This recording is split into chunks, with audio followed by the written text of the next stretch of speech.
ہم کریں گے ہر مظلوم کی حمایت۔ السلام علیکم، میں ہوں حرین فاطمہ اور آپ دیکھ رہے ہیں حمایتی نیوز HD چینل۔ نظر ڈالتے ہیں آج کی اہم خبروں پر۔ منڈی بہاؤدین ڈپٹی کمشنر شاہد عمران مارٹ کا زیر تعمیر رسول بیراج تا مانو چک روڈ میں ناقص میٹیریل کے استعمال پر فوری ایکشن 5 رکنی انکوائری کمیٹی تشکیل دے دی۔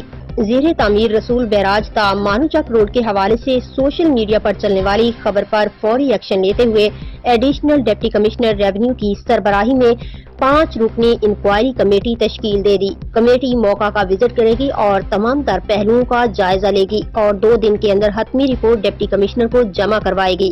اس موقع پر ڈپٹی کمشنر شاہد عمران مارٹ کا کہنا تھا کہ ترقیاتی منصوبوں کی تعمیر میں ناقص میٹیریل کے استعمال کی ہرگز اجازت نہ دی جائے گی اور ذمہ داروں کے خلاف سخت کارروائی عمل میں لائی جائے گی۔